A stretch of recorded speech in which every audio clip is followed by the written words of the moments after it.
এটা পথে জমৰ যন্ত্ৰণা ভুগাইছে এটা বৃহত্তৰ অঞ্চলৰ ৰাইজক। মই মুহূৰ্তত উপস্থিত আছোঁ ধেমাজি বৰগাঁৱত আৰু ধেমাজি 15 নং ৰাষ্ট্ৰীয় ঘাইপথৰ নগাখেলীয়াৰ পৰা বেথাচালি হৈ বৰগাঁও বেবেজিয়া জটকটীয়া হৈ পাছালিলৈকে যোৱা যি 7 কিলোমিটাৰ মানৰ দৈৰ্ঘ্য যি পথছোৱা আছে, এই পথছোৱাৰ যিসমূহ এতিয়া পথৰ মাজত বৃহৎ বৃহৎ গাঁত হৈছে, এই গাঁতে এতিয়া জমৰ যন্ত্ৰণা ভুগাইছে ইয়াৰ স্থানীয় ৰাইজসকলক।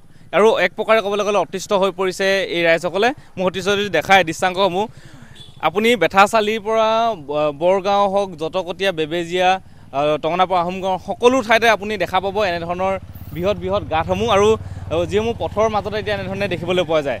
আৰু এই গাঁতসমূহে এতিয়া ইয়াতে পথচাৰীসকলক জমৰ যন্ত্ৰণা ভুগাইছে। আৰু বাৰে প্ৰতি আচলতে আবেদন নিবেদন জনোৱাৰ পিছতো ইয়াৰ যি স্থানীয় বিধায়ক তথা সাংসদে কোনো ধৰণৰ গুৰুত্ব আৰোপ নকৰে। কিন্তু তৎসত্ত্বেও এতিয়া দেখিবলৈ পোৱা গৈছে ৰাতিপুৱা গধূলি ইয়াতে এজাক বৰষুণ দিয়াৰ লগে লগে সম্পূৰ্ণ ৰাস্তাটো বোকাময় হৈ পৰে। আৰু এনেধৰণে এতিয়া যিসমূহ পথচাৰী আছে, পথচাৰীসকলেও সাংঘাতিকভাৱে আচলতে সমস্যাৰ সন্মুখীন হৈ আহিছে। আমি স্থানীয় ৰাইজ আছে, তেখেতলোকৰ পৰা আমি জানিব চেষ্টা কৰিম যে কেনেধৰণৰ আচলতে তেখেতলোকে প্ৰতিক্ৰিয়া দিবলৈ চেষ্টা কৰিব যে কেনেধৰণৰ সমস্যা ইয়াতে সন্মুখীন হৈ আহিছে। বাইদেউ, এইখিনি কোন গাঁও বুলি কয়? বৰগাঁও। এইখিনি বৰগাঁও? হয়, বৰগাঁও। আপোনালোকৰ এই ৰাস্তাটো কেতিয়াৰ পৰা এনেকুৱা অৱস্থা হৈ আছে? আজি 3-4 বছৰমানৰ পৰা হৈ আছে এনেকুৱা। এনেকুৱা ডাঙৰ ডাঙৰ গাঁত পানী জমা হয়।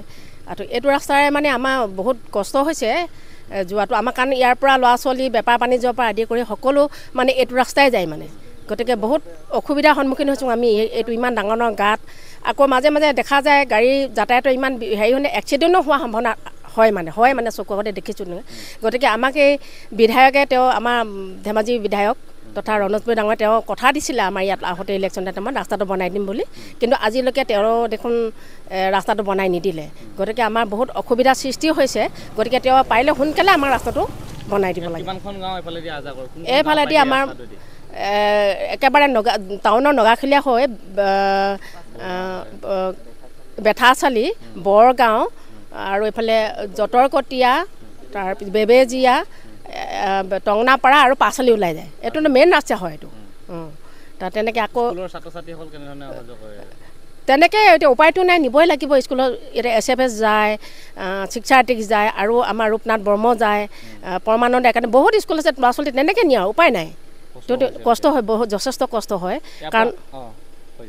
কাৰণ স্কুলটো নপঠিয়ালে নহ'বই, যিকোনো প্ৰকাৰে মানে মাক দেউতাকে মানে নিব লগা হয়। আৰু তেনেধৰণে এতিয়া তেখেতলোকে উল্লেখ কৰিছে যে এই পথেদি এতিয়া এনেধৰণে দুৰ্ভোগ ভুগিব লগা হৈছে ইয়াৰ স্থানীয় ৰাইজসকলে। ইয়াতে যুৱক আছে, মই তেখেতলোকৰ পৰা জানিবলৈ চেষ্টা কৰিম যে কেনেধৰণৰ প্ৰতিক্ৰিয়া প্ৰকাশ কৰিব বিচাৰিব যে ইয়াতে আচলতে কিমান দিনৰ পৰা এনেধৰণৰ সমস্যা হৈ আছে তোমালোকৰ এইটো ৰাস্তাত?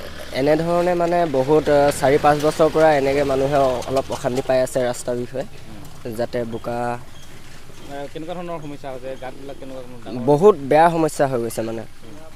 ধৰক ল'ৰা ছোৱালীবিলাকে স্কুলৰ অহা যোৱাটো অলপ প্ৰব্লেম হৈছে, বেপাৰ বাণিজ্য ধৰি কলেজ চলেজ ধৰি এভৰিথিংছ মানে সকলোতে মানে অলপ অসুবিধা হৈছে। এইটো সোনকালে বনোৱাটো বিচাৰোঁ। আৰু কিছু স্থানীয় যিটো যুৱক আছে, আমি কি দাবী জনাবা যে আপোনাৰ এটা আমাৰ দীৰ্ঘদিনীয়া এটা সমস্যা হয়। কাৰণ এই ৰাস্তাটো আপোনালোকে নিশ্চয় লক্ষ্য কৰিছে, আপোনাৰ ইয়াৰ পৰা গোটেই পুখুৰীঘাট দিকে আপোনাৰ ইয়াৰ পৰা গোটেই আমাৰ হেৰাৰ পৰা ধৰি আপোনাৰ বাপুচাঙৰ হৈ আপোনাৰ এইফালে আধলৈকে আপোনাৰ গোটেই ৰাস্তাটোৱে বেয়া হয়।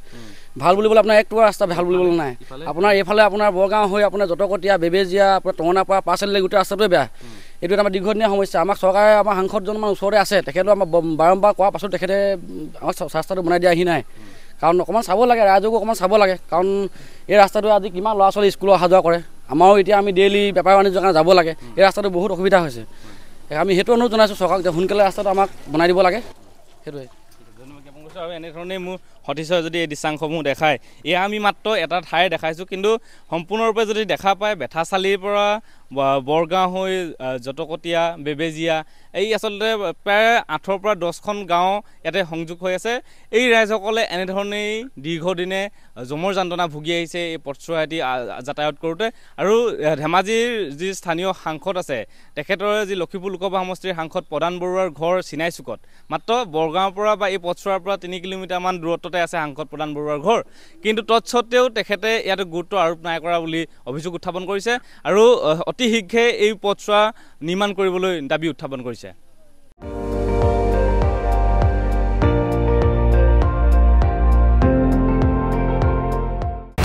আপুনি চাই আছে ND24 সৰ্বশ্ৰেষ্ঠ নহয় সৰ্বোত্তমৰ দৌৰ